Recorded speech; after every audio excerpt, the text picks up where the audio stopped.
Esse é a nossa primeira experiência online aqui na sala, né? Eu sou o pastor Luiz Fernando, pastor na IPV, Igreja Presbiteriana Viva, aqui em Portugal. E vocês estão vendo esse bonitão aí na tela, o pastor Eric, da nossa igreja lá na Bolívia. Pedi para o pastor Eric se apresentar aí para a gente. Eu sou o pastor Eric, a gente está aqui na Bolívia já faz 5 anos, cuidando aqui da IPV, já por 5 anos. Deus tem nos dado esse privilégio de pastorear a igreja aqui. É mútua a curiosidade, eu creio que vai trazer experiência para a vida das pessoas que estão participando com a gente aqui, né? E vamos começar lá desde o início, eu acho que vai passar um filme na sua cabeça aí, né? Eu queria que você falasse um pouco para a gente. Eu já escutei, já sei, por isso que eu instiguei, né, esse tempo aqui, você falar um pouquinho do seu início, né, da sua conversão. Eu sei que você é um cara, era muito tímido, né, não gostava. Então, eu acompanhei um pouco esses 7 anos que eu te conheço, a sua trajetória, né, na comunicação, na célula, também no pastoreio. Então, eu queria que você compartilhasse com a gente essas questões aí, desde a sua conversão, né, até chegar em Portugal hoje. Amém. Né, o meu período de conversão, ele começou por volta de 2002, né? E eu levei pelo menos 2 anos até me decidir pelo batismo, né, numa igreja evangélica.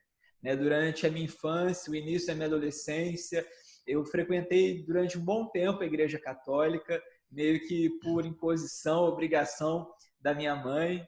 E aí, em 2002, ela aceitou Jesus, ela começou a frequentar os cultos da Igreja Presbiteriana Viva e ela me deu uma opção de escolha, né? Ou eu acordava às 7 horas da manhã para ir na missa, 7 não, 6 horas da manhã, né? Para me arrumar para estar na missa 7 horas da manhã, ou eu ia no culto 4 horas da tarde na IPV. E aí eu acabei, claro, optando pelo culto das 4, que aí eu podia dormir até tarde, podia sair com os meus amigos depois também. E aí foi nesse período que eu conheci a Igreja Presbiteriana Viva, igual você comentou. Eu era extremamente tímido, eu acho que um pouco da timidez é parte de quem eu sou, assim, né? É o jeito de cada um. Né? Até gravar essa conversa aqui, participar de uma live, hoje em dia, para mim, é um desafio muito grande, continua sendo. E aí eu me converti, então, nesse ano de 2002, me batizei em 2004, através da minha mãe, e comecei a me envolver com células. Né? Minha mãe era nova na fé, naquela altura, e ela fez questão de ter uma célula de adolescentes lá na nossa casa. E aí, eu sendo obrigado a participar dessa célula, acabei me envolvendo com outras pessoas, me envolvendo com a rede de jovens e adolescentes. E aí, nesse início de envolvimento, eu acabei tendo algumas oportunidades na IPV de Volta Redonda, a IPV sede, de participar do Ministério de Comunicação. Aí você imagina como que era, né? Em 2004, Sim. 2005, não era nem bem um ministério, né? Era algumas coisas que eles me deixavam fazer, né? Que me motivavam, que delegavam para mim, assim, com muito carinho, mas para eu me sentir útil dentro da igreja. Né? Então eu lembro que eu comecei cuidando do informativo da juventude, e aí uma ocasião foi levando a outra ocasião, eu fui tendo outras oportunidades lá na sede, e aí por mais de 10 anos eu estive trabalhando no Ministério de Comunicação e me envolvendo, crescendo com essa questão das células também, com o discipulado. E para concluir essa primeira pergunta aí, para a gente não se estender, né? Trabalhando muitos anos lá na igreja sede, eu via muito os pastores, né? O dia a dia dos pastores da igreja, e isso exerceu uma grande influência na minha vida. Né? A gente está falando hoje também sobre chamado, e eu acompanhando os pastores sendo enviados, igrejas sendo estabelecidas, eu achava aquilo ali o máximo, assim. Os pastores da IPV eram como heróis para mim, né? E era como eu sentia assim a paternidade de Deus também, através desses pastores, né, que conversavam comigo, que compartilhavam uma história. Então eu sempre admirei muito os pastores, os missionários, e crescendo nisso, né, esse desejo, esse chamado foi sendo despertado na minha vida também. Que Né? joia. E aí é o seguinte, eu acompanhei algumas coisas. Eu, sim, eu ficava vibrando cada semana com a sua célula, né? E colocava no Facebook lá as carinhas da galera. Você lembra disso? Sim. Era muito top, né? Muito top. Um abraço aí para os irmãos lá de Jaguaraçu, da IPV Lagoa do Pau. Nessa época eu pastoreava lá e eu lembro que a gente estava fazendo uma célula de jovens também. E aí eu copiava muito as ideias que o Luffy tinha, que eram as ideias muito criativas. Era assim, apaixonado. Cada semana era precioso, era maravilhoso. Né? Mas depois dessa parte de comunicação, de célula, você teve um outro desafio que foi o pastoreio na Santa Rita do Zanur, é isso? Sim. Como é que foi essa experiência aí? O Bispo José Elias, esse ano, acho que foi um dos poucos anos, né, nesses últimos anos, que não teve o encontro de chamados, né? E eu lembro que o Bispo José Elias, todos os anos, ele tinha um encontro de chamados, que era para quem tinha um chamado pastoral. E era um encontro, às vezes, de uma semana, de 3 dias. E eu queria muito me envolver, aprender mais, e eu comecei a participar desses encontros para quem tinha o chamado pastoral. E sem contar que eu acabava participando também dos encontros de pastores, né? Trabalhando no Ministério de Comunicação. Assim, não era... Estava sendo formado sem saber. Então assim, eu fui muito beneficiado, assim, um privilégio, né? Claro. Mesmo adolescente ali, trabalhando no Ministério de Comunicação, eu participava dos encontros de pastores e participava desses encontros do chamado. E era engraçado porque a gente tem o nosso chamado, a gente descobre o nosso propósito, mas há um tempo de amadurecimento, né? E esse tempo de amadurecimento, ele é um tempo que exige, né? Às vezes a gente quer apressar algumas coisas, ou a gente quer viver tudo que Deus tem para a gente em 1 ano e 2 anos, e durante muito tempo eu achava que era isso. As pessoas viam a minha célula florescendo, a célula crescendo, a célula multiplicando, e muita gente falava: Luffy, olha, você vai ser enviado. Luffy, ó, não sei nem se vai dar tempo de você casar. Aí depois eu comecei a namorar, ó, não vai dar tempo de chegar ao casamento, porque vocês vão ser enviados, e aquela expectativa, né? E aumentando e tudo. E eu acho muito especial porque sempre quando eu achava que eu estava pronto para pastorear uma igreja, eu não estava pronto ainda, né? Então, houve essa caminhada, né? Nas células, nas redes, em todas as oportunidades que Deus foi nos dando, mas depois de muitos encontros de chamado, né? Várias vezes ali disponível, querendo ser enviado, né? Aprove Deus que nós fôssemos enviados para a IPV de Santa Rita. E a gente não imaginava, porque a gente tinha disponibilidade para ir para qualquer lugar. Né? A gente podia ir para qualquer lugar de Volta Redonda, qualquer lugar do Brasil, qualquer lugar do mundo. E a primeira igreja, o primeiro bairro que Deus nos enviou foi literalmente para do lado da nossa casa. Os 2 primeiros fins de semana que nós servimos a igreja de Santa Rita, a gente não tinha nem carro, a gente ia a pé para lá. Então, essa primeira experiência em Santa Rita foi fantástica. Eu nunca orei pelo bairro de Santa Rita, eu nunca pedi para Deus que um dia eu fosse pastorear lá, mas foi um dos maiores presentes que Deus já me deu. Então, quando é um privilégio. Nos fez esse convite, assim, né, para ir para Santa Rita e tudo, de um lado eu falo, meu Deus do céu, mas eu posso ir para qualquer lugar, eu vou para tão pertinho de casa, assim, mas foi ali que a gente teve experiências e fez amigos e discípulos e coisas que é só Deus mesmo que poderia proporcionar. É um privilégio que não tem preço, né? Verdade. Vou estar com você agora. Vamos lá. Preparei uma pergunta boa aqui, então, para aquecer você aí, viu?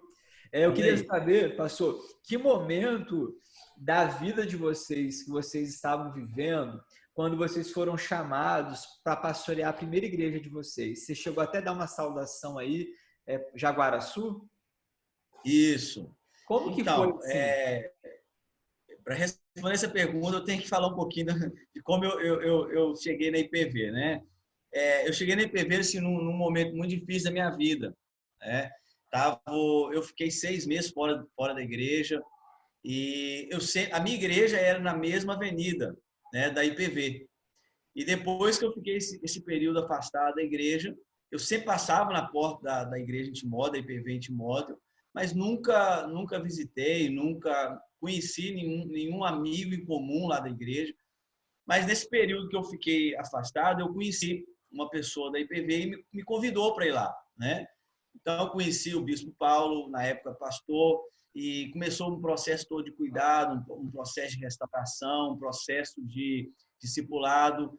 E nisso aí, né, depois desse período de cuidado, desse período de renovo, de vida, começamos do início, desde de comunicação, desde célula, desde ministério de louvor. Então, nesse meio todo aí de cuidado, de restauração, surgiu a necessidade de a gente assumir a igreja em Jaguaraçu, né? Então, foi assim, a gente está vivendo um momento muito especial na área secular, né? Na minha vida profissional, uma fase muito jóia de crescimento, de novos desafios na empresa. E no meio dessa restauração espiritual, desse crescimento profissional, renovação também na questão do casamento, né? Muita coisa acontecendo ao mesmo tempo. Deus nos deu o privilégio, né, de assumir a igreja de Jaguaraçu, né? E foi assim, uma igreja muito preciosa, porque veio confirmar o carinho que Deus tem, a confiança que Deus tem na nossa vida, né? Embora a gente passe por alguns momentos difíceis na vida da gente, quando a gente pensa assim que a gente é improvável, que às vezes acabou tudo na vida da gente, que não tem mais saída, que não tem mais solução, Deus vem e dá um presente para a gente, né? E nesse presente uma comunidade muito preciosa, uma comunidade pequena, uma comunidade muito, às vezes assim, desprezada por muitas pessoas, mas a gente chegou assim com um amor tão grande pela comunidade que Deus levou a IPV lá na época sair de 10, 12 pessoas para quase 100 pessoas, né? Então, assim, células, pessoas incríveis, pessoas maravilhosas. Então, a gente fala com muito carinho dessa comunidade, né? Lagoa do Pau é um bairro de Jaguaraçu, fica 10 quilômetros de Timóteo. Então, a gente fala assim com muito carinho, com muito amor, porque foi num tempo de muita dificuldade, um tempo de muita provação que Deus nos deu o privilégio de pastorear essa igreja, a primeira IPV, né? Que Deus nos deu essa graça de trabalhar e de servir no reino. Então, sim, toda sexta-feira eu ia para Eugenópolis, saía de Timóteo 2 horas da tarde, chegava em Eugenópolis assim 7h30 para começar a célula 8 horas, né? Terminava a célula, tinha um momento de comunhão, ali 9h30, quase 10 horas, mais 320 quilômetros para Timóteo. Então, andava 640 quilômetros para fazer uma célula, né? 6 meses nesse bate e volta até Eugenópolis. Depois de 6 meses, implantamos a igreja, né? Isso pastoreando Jaguaraçu. Implantamos a célula, depois da célula, a célula cresceu, multiplicou, e aí passou a ser a IPV de Eugenópolis. Deixamos um pastor lá, e hoje, para a glória de Deus, é uma igreja maravilhosa, uma igreja grande já, é uma bênção. Então, assim, o momento que me chama a atenção nessa pergunta é o momento que era muito delicado, né? Um momento muito difícil, mas restaurador, e em meio a toda essa tempestade, Deus nos deu presentes maravilhosos, né? Então, esse foi o momento que a gente estava vivendo. Era um momento de restauração, era um momento de crescimento na vida secular, na vida profissional, onde muitas coisas boas aconteceram, muitas pessoas maravilhosas nós conhecemos, né? Deixa eu ver se eu entendi, então. Vocês estavam pastoreando em Jaguaraçu, isso? Isso. E aí, durante esse primeiro pastoreio de vocês tiveram a oportunidade de começar uma igreja em Eugenópolis. Exatamente. Pastoreando Jaguaraçu, surgiu uma oportunidade de começar uma célula, né? Começar uma célula na cidade de Eugenópolis. Tinha lá em Eugenópolis lá um jovem, irmão do pastor William. Na época o William estava na IPV em Jardim Amália, né? Sim. E o irmão dele reuniu uns amigos lá, uns 3, 4 amigos, e fazia célula. O William mandava os estudos lá. E num encontro, creio que foi num encontro chamado ou num encontro de pastores, surgiu essa conversa, né, desses jovens que se reuniram e reuniram para fazer a célula, sabendo disso. Né? Falei assim, poxa, a gente está em Minas, então, já que está em Minas, vou conversar com o Bispo Paulo e a gente vai ter essa oportunidade de implantar uma outra IPV através dessa célula. Eu vi muito que através da célula, uma igreja muito poderosa. Então, Jaguará, a gente tem desafios de a IPV em Eugenópolis. Trabalhamos, eu creio que foi 1 ano e 1 ano e meio paralelo, né, a IPV Jaguaraçu com a IPV Eugenópolis. Uhum. Amém. Tem uma pergunta que você colocou para fazer, que eu já vou até meio que te cortar aí, que eu acho que tem a ver com o que você está falando aí. Aqui a gente teve, né, a nossa primeira oportunidade de implantar uma igreja do zero, aqui em Portugal. Né? A gente estabeleceu o pastor Altair e a pastora Lucilene faz alguns meses, pouco tempo antes da quarentena, e a gente teve o privilégio de começar uma célula do zero na cidade de Portimão, com um casal de obreiros aqui da igreja, e que hoje é uma igreja. Então, ouvindo a sua experiência aí de Eugenópolis e Jaguaraçu, me lembrou a nossa experiência aqui também. Né? A cidade de Portimão fica a 100 quilômetros de distância. Eu achando 100 quilômetros muito, né? Para você não é nada, né? E aí... Rapaz, olha, vou te falar a verdade. No início é fácil, né? Começar é fácil. O difícil é terminar, né? Começar é fácil, todo mundo começa, mas o difícil é terminar. Assim, 6 meses, né? Quando chegava lá 3 meses para voltar, eu tinha que trabalhar no outro dia, né? Eu tinha que trabalhar. Então, na volta, às vezes muito cansado, muito sono, às vezes parava para dormir na estrada. Tinha ocasiões que eu parava na porta da sede, lá em Timóteo, para pegar o recurso do combustível. O bispo falou assim, hoje não tem, eu tenho só a ida. E aí? Aí eu falei assim, não, vou na fé. Chegava lá, rapaz, a oferta da célula era exatamente o valor que eu precisava para colocar combustível e voltar. Né? Então, assim, é Deus que faz. Tem muita experiência, às vezes uma hora aqui vai ser muito pouco para falar. Você também, com certeza, a experiência da implantação de uma igreja, né?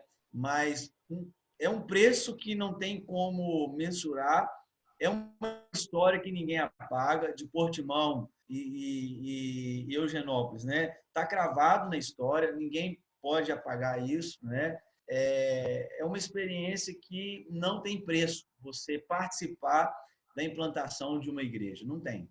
É verdade. E essa experiência é muito engraçado, porque a nossa experiência é muito parecida e eu nem sabia disso. Né? E nem estava para a gente falar isso, né? Primeira vez que eu ouço a sua história, você falou algo que é muito verdade. É fácil começar, o difícil é terminar.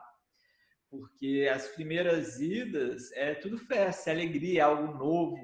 Né? E Deus tem uma coisa comigo que é assim, sempre quando eu vou começar uma célula, o primeiro dia da célula é fantástico, vai todo mundo. Mas no segundo dia não vai ninguém. Aí Deus já me ensinou que, tipo assim, a primeira célula, ele mostra o que ele pode fazer. Aí a segunda célula é como se Deus falasse comigo, agora vocês vão trabalhar. Né? Eu posso juntar, colocar todo mundo ali, eu posso fazer algo maravilhoso. Agora vocês vão trabalhar para fazer isso acontecer. Tem a parte de vocês também. Então, e depois a pastora Paula estava grávida. E aí o casal de discípulos que ia com a gente lá em Portimão também estava grávido. Então elas passaram a gestação toda, indo e vindo toda semana de lá. né, trabalhando com a célula, até chegar o momento de estabelecer a igreja. Então, só para concluir essa pergunta, que já não é nem mais pergunta, né? Eu acho que plantar o nosso coração onde a gente está é muito importante, né? Independente Verdade. da cidade, do contexto, eu acho que é plantar o coração e aproveitar as oportunidades, né? Porque para a gente aqui, a oportunidade em Portimão veio no momento mais improvável. É quando a gente já estava sobrecarregado. A gente não foi para lá porque a gente estava à toa, porque não tinha o que fazer. Né? Já tinha muito Aham. trabalho aqui e acrescentou mais trabalho lá ainda. Né? E quando a gente começou lá foi na época do verão. E o verão tá todo mundo trabalhando. E eu falava com Deus, Deus, por que, que a célula não começou no inverno, que é muito mais fácil de alcançar? E aí foi justamente no verão que começou e foi aonde vingou também. Então, é aproveitar as oportunidades. E é quando a gente Sim, já está muito engatado ali, né, no dia a dia, que eu acho que vem novas oportunidades e a gente é consegue. muito forte isso. A gente sempre vai através de uma oportunidade que a gente tem certeza, convicção que é uma porta que Deus está abrindo para o Evangelho, para o Reino de Deus, para alcançar pessoas que necessitam, né? Às vezes tem muitas perguntas, né? Ah, mas tem muita igreja, tem muito isso, tem muito aquilo. Mas tem pessoas que Deus, tem ovelhas que Deus preparou para a IPV, né? Em Portimão, em Eugenópolis, eu tenho certeza que tem outras igrejas, tem pastores preciosos no lugar, mas é uma porta que Deus está abrindo para alcançar pessoas específicas que Deus tem e que ainda não foi alcançado. Eu penso isso, né?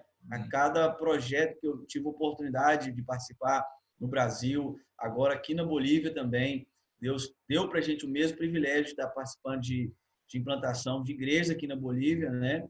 E é oportunidade para salvação de pessoas. Amém. Poxa vida, dá vontade de ficar falando só sobre esse assunto, Só, viu? vamos mudar o Mas tempo, aí, porque quando se fala de você, plantação de igreja, eu vou longe. você que está assistindo aí pelo Facebook, pelo YouTube, então, deixa aí os seus comentários, as suas perguntas aí, que aí, quem sabe, a gente grava mais uma conversa aí para a gente Claro. entrar mais nesse assunto, viu? Não só por você que está assistindo, mas eu mesmo fiquei muito curioso Beleza, aqui. vamos lá, está comigo aqui agora. Manda Então, ver. pastor, olha, nosso pai ele é bem ousado, né? O bispo José Elias, né? Bem ousado mesmo. E aqui na sua pausa aqui você coloca o seguinte, que a IPV não tem o costume de espiar a terra. Depois eu vou falar sobre isso, você também vai estar falando. Mas como que foi? Como que o bispo chegou para vocês, né? E para falar de Portugal? Uhum. Eu acho essa simplicidade do Bispo José Elias muito especial. E eu tenho aprendido com ele, porque eu era muito dramático. Né? Todo comunicado que eu tinha que fazer, todo anúncio, né? Para um líder de célula, para um obreiro, eu fazia, sabe, uma Uma suspense. Ou eu cerimônia. queria planejar tudo, sabe? Colocar no papel, passo a passo e tudo. E o Bispo José Elias, ele, assim, ele não é que ele abre mão dessa parte, mas é que ele é muito direto, muito simples. Né? Eu acho que Prático. uma das coisas que eu aprendi a vencer na minha vida e no meu chamado também. Porque um dia eu estava em casa, a gente pastoreando Santa Rita, feliz da vida. Eu lembro que era um dia frio, porque era no mês de junho, e chegou uma mensagem no meu telemóvel, no meu celular. E aí, quando a gente olha, uma mensagem do bispo muito simples. Eu acho que não tinha WhatsApp na época. Era um SMS, né? Filho, estamos precisando de um casal em Portugal. É você? Então, Assim. assim, ele não ligou, ele não marcou uma reunião, não naquele momento, né? Não ligou, não marcou reunião, só me fez essa pergunta. E aí, eu e a Paula, a gente deu um pulo da nossa cama, assim, né? Porque para ele é uma pergunta simples, Imagina. mas para a gente muda toda a nossa vida, né? E a minha resposta para o bispo naquele dia, e continua sendo até hoje, e várias vezes ele me perguntava, tá? Filho, é isso mesmo? É você? Você vai e tal? E a minha resposta sempre foi a mesma, bispo, a gente está à disposição. O que Deus direcionar você, a gente vai fazer. Aí, naquele dia, ele me ligou. Ele falou, filho, mas você não quer orar, você não quer conversar com a Paula e tal? Eu falei, bispo, o que você decidir é a direção de Deus para a nossa vida. E a gente vai fazer. Então, daquele dia até a gente chegar aqui em Portugal, se passaram aí menos de 2 meses. E aí foi tudo muito intenso. E tinha momentos que a gente estava tudo certo para vir, e de repente estava dando aos nossos olhos tudo errado. E aí tinha dia que o bispo falava, filho, vocês vão mês que vem. Depois ele falava, filho, vocês vão ano que vem. Filho, você vai amanhã. Porque nem ele tinha controle, né? É Deus que vai direcionando. Deus. E a gente vai só buscando obedecer Deus, né? Mas foi muito rápido para a gente, foi uma surpresa muito grande o convite, né? Algumas pessoas brincavam com a gente. Ah, mas claro que vocês iam. Ah, em algum momento ia acontecer, mas de verdade, o nosso coração estava plantado em Santa Rita. E aí estava plantado em Santa Rita, a gente não tinha planos para o futuro, a gente estava à disposição e foi quando a gente tecnicamente menos esperava que isso aconteceu. O bispo é surpreendente, né? Quando chegar a minha vez de compartilhar essa parte, você vai ver que Pode ficar à vontade.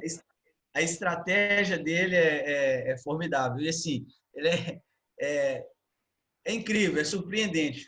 Não tem um rito, né? Olha aí, um SMS é um negócio muito prático, né? É um negócio muito prático. Mas eu creio que a forma, né, como Deus faz, né? Você vai no ano que vem, você vai agora, você vai amanhã. Comigo também foi quase igual, né? Como é que é? É a sua vez de perguntar ou a minha? Mas A gente está pode trocando terminar de falar. informação aí. Pode terminar. Vamos lá. Mas então, basicamente isso aqui. A próxima pergunta sua para mim é dentro disso aí. A transição da Igreja do Brasil, da primeira igreja para a segunda igreja, né? Eu saio de Lagoa do Pau para vir para a Bolívia. Então, o bispo, através do bispo Paulo, né, me faz o convite, né? E só que antes disso, uns 30 dias, 30, 40 ou 60 dias, Deus já vinha trabalhando no coração da minha esposa, da pastora Cleidiane, né? Deus falou mais com ela do que comigo nessa questão, porque meu coração sempre foi mais aberto, mais entregue para essa questão da obra. Se falar comigo, ó, você vai sair da Bolívia agora, vai para a África, ou vai para Portugal, vai voltar para o Brasil, eu sou muito prático nisso também. Eu finco meu coração, mas eu amo Bolívia, amo estar aqui, amo a cidade de Santa Cruz, né? É minha terra hoje, meu coração está aqui, mas se amanhã a igreja me designar para outro lugar, através do bispo Elias, eu corto o cordão umbilical e vou, né? E nesse processo, Deus trabalhou muito no coração da Cleide, Deus falou muito com ela, assim, de uma maneira pessoal mesmo, até que a gente não entendia tudo que Deus estava falando, né? Porque a gente estava muito bem na igreja, muito bem no trabalho secular, eu trabalhava, ela trabalhava no trabalho secular e pastoreava a igreja. Então, Deus foi falando muito, a gente sem entender.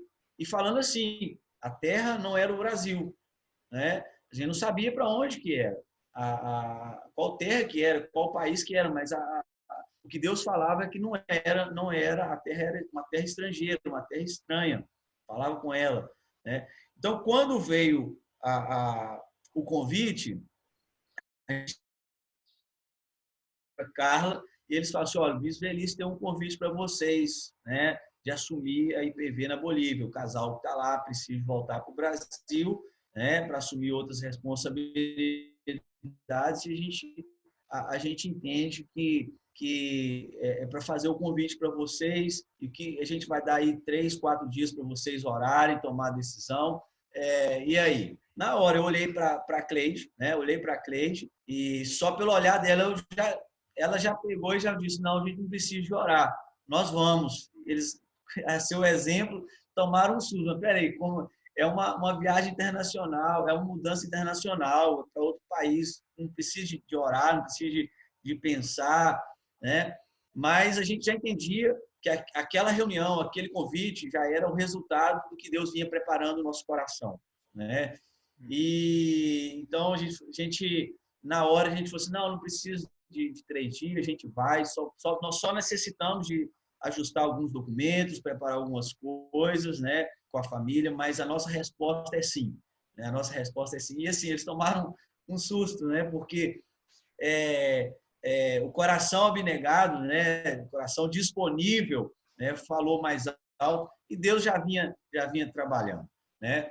E a questão da experiência, né?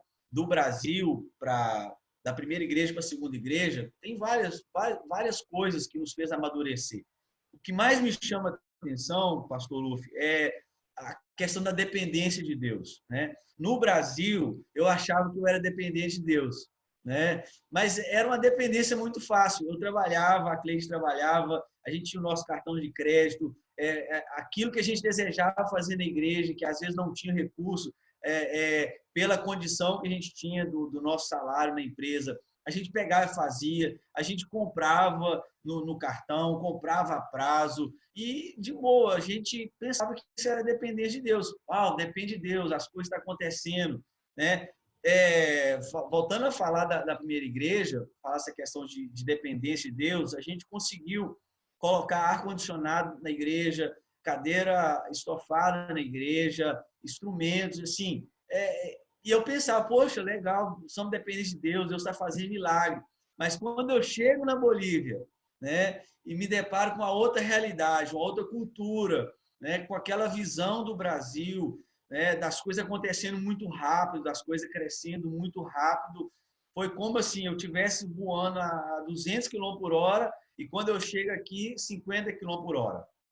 Aqui eu fui entender o que era dependência, porque aqui já não tinha mais cartão de crédito, aqui já não tinha mais essa facilidade de crédito, de comprar as coisas, de ter as coisas, né? Porque eu gosto muito da excelência, eu gosto muito das coisas bem feitas, né? E no Brasil a gente tinha essa facilidade de adquirir as coisas, de ter as coisas, né? E quando a gente chega aqui, não. Aqui eu fui realmente ver. Então, me amadureceu muito na questão ministerial, né? Eu tive que fazer uma mudança. Na época, eu pastoreava o Terceiro Anilho e a igreja era no segundo piso. E tinha uma escada muito, muito extensa para subir e impedia os idosos de subir. Era uma escada difícil de subir. Eu sempre, nos 6 primeiros meses, eu orava e pedia a Deus um lugar para mudar a igreja, né? E aluguel que é extremamente caro, né?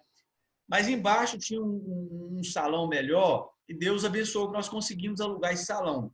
Só que para tirar a igreja de cima para baixo, envolvia pintura, envolvia o púlpito da igreja, cabo para o data show. Então não era uma mudança fácil, né? Requeria muito um custo relativamente alto para o nosso padrão aqui.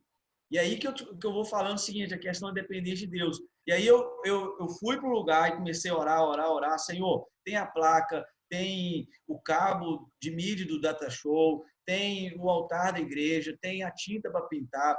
E a gente não tinha nada de recurso para fazer essa mudança, né? E já não tinha, assim, vou tirar meu salário, não tinha como, da igreja não tinha como, porque a questão do aluguel. E aí eu sentei e orei, falei, Senhor, é o Senhor que tem que mandar. Ali eu fui ver o que era dependência de Deus, né? Deus mandando a tinta, Deus mandando a placa, Deus mandando o cabo do data show. Estou falando assim específico porque foi algo que marcou mesmo. Não foi assim, eu comprei porque eu trabalhei, eu comprei porque alguém veio uma oferta. Não, eu sentei lá e Deus foi mandando pessoas para aqui está aqui esse dinheiro para comprar o carro do data show, está aqui esse dinheiro para a placa da igreja. É uma placa grande, 9 metros de largura. Então, essa questão me amadureceu muito, essas experiências, né? Com a família. Rapaz, incrível, eu falo, parece que não dá para acreditar. Na Bolívia, eu fiquei assim 6 meses, não é drama não, me entenda por favor, tá? Mas 6 meses sem fazer churrasco. Isso me marcou também. Não é porque a Bolívia não tem carne, né? Não é porque a igreja deixou de mandar o meu salário. É um tempo, né? Picanha contra filé, aquele churrascão que a gente estava acostumado a fazer. Cara, 6 meses, não estou mentindo. Então, não é porque não tinha dinheiro, não é porque... Não é nada. É a experiência, é o tempo, é amadurecimento, é coisa que Deus nos leva a passar para o nosso crescimento, né? E nesses 6 primeiros meses aí, né, marcou muito a família nessa questão de dependência de Deus, né? De ver que é Deus que provê as coisas, Deus que faz as coisas acontecer. E depois que passou esse período de entender essa questão da dependência, né, que levou ao crescimento, a amadurecer, a porta abriu de um jeito, né, que eu fui ver um contrafilé, eu guardei essa foto, depois eu vou te mandar. Rapaz, eu achei um contrafilé, eu falei assim, Jesus, aonde que estava isso aqui que eu, em 6 meses eu não vi? Né? É caso de rir. Parece simples e bobo, mas assim, parece o olho fechado, eu não via, não tinha como ver, não tinha como achar, mas estava ali o tempo todo. É igual a questão dos peixes lá com os discípulos, né? Os discípulos trabalhou a noite toda, não pegou nada, voltou triste, e Jesus fala assim, volta lá, lança a rede. Os caras eram profissional, os caras sabiam pescar, e os caras voltou, e quando volta, a rede volta cheia de peixe. Mas espera aí, aonde estava o peixe? Estava lá. O peixe não saiu da água, né? Não saiu da água, estava lá. Comigo também foi assim, 6 meses, muitas coisas, os olhos fechados, a gente não conseguia ver, não conseguia achar, não conseguia viver algumas coisas, mas na hora certa, no tempo de Deus, né? Deus abriu. E, cara, eu não gosto de falar muita coisa do que Deus tem feito, porque pode parecer soberba, pode parecer orgulho, às vezes tem gente que não vai entender, mas, cara, coisa muito grande Deus fez aqui na Bolívia. A gente vive assim, um milagre de Deus muito forte, muito sobrenatural.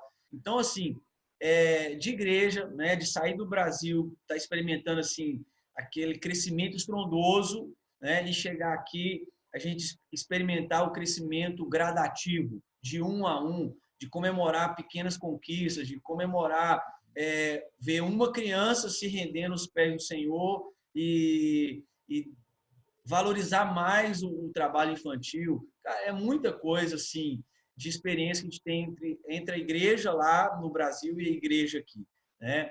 Acho que o tempo é muito curto para falar muita coisa linda que aconteceu de experiência e amadurecimento na família e também na igreja. Eu queria comentar 2 coisas que eu achei muito legal que você falou aí e que, cara, é muito em sintonia com aquilo que a gente viveu aqui também. Né? A gente está falando sobre a questão do chamado, né? Muitas pessoas que estão assistindo, né, são da Igreja Presbiteriana Viva também. Eu acho que Deus trabalha de formas diferentes, né, com as denominações, com cada igreja, mas eu acho que Deus tem agido de uma maneira específica assim, com a gente como IPV, né? E 2 coisas que me chamam a atenção é que as coisas que acontecem fora da gente, elas não revelam muitas vezes algo novo a respeito do nosso chamado, mas elas testificam algo que já estava dentro da gente. Né? O convite para ir para outra nação, o convite para pastorear uma igreja, eu acho que ele vem para testificar aquilo que Deus já vem fazendo na nossa vida e aquilo que Deus já vem falando, né? Muitas vezes as pessoas esperam coisas, fatos exteriores para revelar qual é o chamado específico de cada um, qual é o propósito de cada um. Mas eu vejo que Deus ele já vem se revelando, já vem falando com a gente, né? E para concluir essa resposta sua, a gente aqui em Portugal, o seu período foi de 6 meses, né, de adaptação. Aqui foram 9 meses. Uau. E aí alguns irmãos aqui eu já compartilhei isso. Os primeiros 9 meses, assim, vou falar com palavras simples, me entendam, foi de mal a pior, no sentido assim, muito difícil a gente chegar aqui e pastorear uma igreja que já existia, né? Meio que recomeçar em muitos sentidos aqui, a questão dos cultos, das células, e o fato de a gente estar em outro país, fora de casa, sem documento nenhum, né? Você ir para outro país é você nascer de novo, porque você não tem carta de condução, você não tem sua identidade, você não tem seu mestre, você não tem nada, né? Você não tem casa, você não tem amigo. Então, os primeiros 9 meses para a gente aqui foi muito difícil. Não no sentido de passar necessidade, mas no sentido assim de prova mesmo, né? De Deus querendo forjar algo na gente, algo na igreja aqui também, porque o chamado não diz respeito só a gente, né? Mas o povo e a igreja, a cidade onde a gente está. Então, os primeiros 9 meses foram difíceis. Depois do terceiro mês, eu lembro que eu falei com a Paula, amor, será que a gente vai continuar aqui? Nosso terceiro mês aqui em Portugal, o bispo estava para vir aqui, ia ter uma conferência e ainda falava com a Paula, amor, tá tudo tão difícil, tem tanta porta fechada, será que a gente vai continuar aqui mesmo? E durante uma semana a gente estava preparado para ir embora. Durante uma semana a gente ficou esperando, assim, qualquer momento o bispo pode ligar e falar, filho, não é para vocês ficarem aí e volta. E o bispo não fez isso. Então, depois desse terceiro mês nosso aqui, a gente teve mais 6 meses difíceis ainda, mas depois o 9º mês nasceu. E aí, glória a Deus. Aí rompeu, graças a Deus. Eu queria... Pois é. Mas essa fase, você colocou uma expressão aí, assim, bem mais popular, mais fácil de entender, mas o início é muito difícil, né? Eu passei muita experiência aqui, já fui preso por comprar um carro roubado aqui na Bolívia, né? Voltando da conferência, né? O início é muito difícil. Essa questão, né, dos documentos, rapaz, eu estou na Bolívia há 5 anos, né? Comprar todos os móveis do início, até hoje estou comprando móveis, até hoje, não terminei de arrumar minha casa. Então, assim, é um desafio muito grande, o cara tem que estar disposto. E outra coisa interessante que você colocou aí, eu não sei com você, não sei se você tem liberdade de falar isso, eu falo, não tem problema de falar. 5 anos, né? Essa luta de permanecer, ela é muito forte. Deus me deu o privilégio de conhecer um pastor que está brasileiro, já é um senhor, e ele está na Bolívia há 26 anos. E aí ele falou comigo que esse sentimento, né, a carne pede para voltar, né? E agora ele falou, eu tive visitando ele agora esses dias, ele falou comigo, falou assim, olha, 2 anos atrás ele assumiu uma igreja nova aqui, e ele falou assim, olha, eu vou ficar 2 anos, depois disso eu vou voltar. E já vai para 4 anos que ele está nessa igreja, né? Então eu falei assim, opa, então tá legal, porque se ele está 26, 27 anos aqui e ainda tem no coração o desejo de voltar, então já estou mais em paz. Mas é isso aí. Eu vou encerrar esse momento nosso aqui, essas primeiras perguntas aqui. A gente vai continuar conversando aqui, eu, pastor Eric, mas nós vamos estar encerrando agora essa primeira parte do nosso vídeo aí. Tem mais algumas perguntas, histórias, aí, algumas coisas para a gente compartilhar com você, mas vai ficar para o segundo vídeo, viu? Então, continua ligado aí, fica de olho nas redes sociais para você continuar assistindo mais um pouquinho dessa conversa aqui, viu? Até logo!